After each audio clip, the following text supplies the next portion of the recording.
Pension के नियमों में सरकार करने जा रही है एक बहुत ही बड़ा बदलाव और अब आपको ये बदलाव को समझना बहुत ही जरूरी होगा।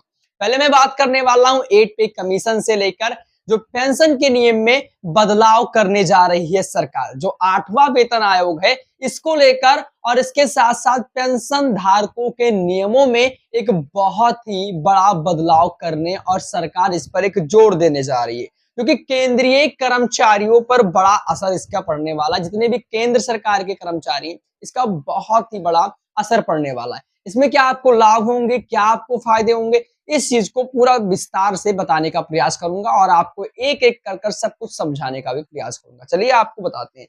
देखिए, जो सरकार के स्तर पर ऐसी व्यवस्था का विचार चल रही है जो कि कर्मचारियों को अपनी पेंशन संरचना और चुनने को अधिक स्वतंत्रता मिल सकती है। इसमें कर्मचारियों को संगठनों का दावा है कि अगले 2 से 4 महीनों में इस दिशा में प्रगति हो सकती है। अब इसमें जो 8 पे कमीशन यानी कि 8वां वेतन आयोग है, इससे आप लोगों को इसमें क्या फायदा मिलेगा, इस चीज को भी यहाँ पर कवर करने वाले हैं। तो जिसमें से 8 पे कमीशन लेटेस्ट को अगर हम समझे तो केंद्रीय कर्मचारियों को 8वें वेतन और इसके साथ साथ इसमें आयोग की सिफारिशों को बेसब्री से इंतजार है। इसका इंतजार आप लोगों को क्यों है? जितने भी पेंशन धारक हैं उनको इसलिए इसका इंतजार है क्योंकि अगर सब कुछ ठीक रहा तो वेतन आयोग साल 2027 की पहली छमाही तक वेतन आयोग अपनी सिफारिशी सरकार को सौंप सकता है। और इसके साथ साथ इससे पहले केंद्रीय कर्मचारियों के पेंशन को लेकर एक बड़ा बदलाव होने की भी संभावना है। अब इसमें से बदलाव की जो संभावना है तो क्या हो सकते हैं बदलाव?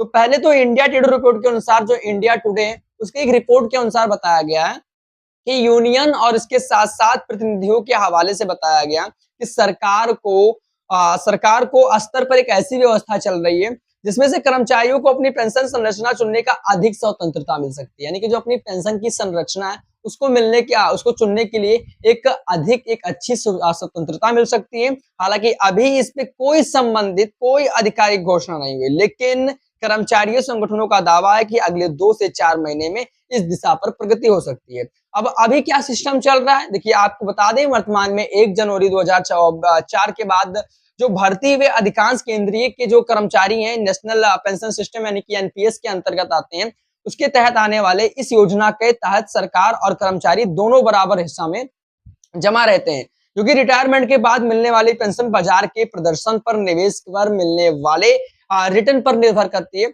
और इसके साथ साथ इससे पहले जो कि ओपीएस वाले हैं यानी कि ओल्ड पेंशन स्कीम, अब ओपीएस और एनपीएस के बारे में आपको लगभग सभी को पता ही होगा। जो ओपीएस है इस स्कीम को केंद्रीय कर्मचारियों को अंतिम वेतन और महंगाई भत्ते के आधार पर निश्चित पेंशन की गारंटी मिलती है। और हाल ही में सरकार ने जो कि यूपीएस जो था यानी कि यूनिफाइड पेंशन स्कीम जो था इसको लेकर इस स्कीम में एनपीएस और ओपीएस दोनों को कुछ विशेषताएं जोड़ने की भी कोशिश की थी। और इसी को लेकर डिमांड है कि अब कर्मचारी संगठन चाहते हैं कि कर्मचारियों को अलग अलग पेंशन विकल्पों के चयन की सुविधा दी जाए। एक जो पेंशन धारक है उनको अलग अलग पेंशन चुनने की सुविधाएं दी जाए और इसके साथ साथ उन्हें रिटायरमेंट के बाद एक अधिक सुरक्षा और स्पष्टता मिल सके। और ऑल इंडिया एनपीएस और इसके साथ साथ एम्प्लॉइज प्रोडक्शंस में जो यानी कि एआईएनपी एसईएफ ने इस मुद्दे को 8वें वेतन आयोग के सामने भी उठाया। और कर्मचारियों का यूनियनों के मुताबिक एनपीएस के तहत पूरी तरह बाजार पर निर्भर होने वाले कर्मचारियों में भविष्य को लेकर चिंता नहीं होनी रहती है।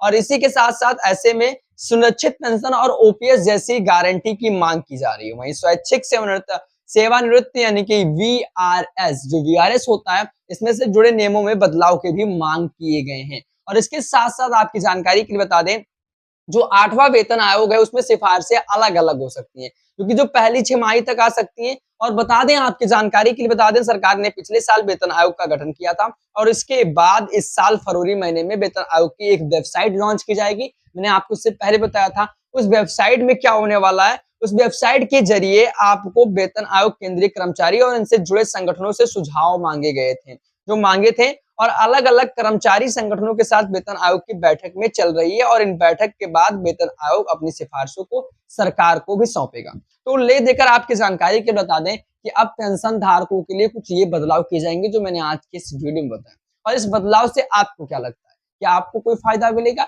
या फिर इससे और भी कोई फायदा मिलने वाला है? कमेंट बॉक्स में आप भी अपनी इस खबर को लेकर राय बता सकते हैं। जानकारी यही थी। वीडियो अगर आपको पसंद आया वीडियो को लाइक करें, चैनल को सब्सक्राइब करें। मिलते हैं अपने किसी नए वीडियो में, तब तक के लिए जय हिंद, वंदे मातरम।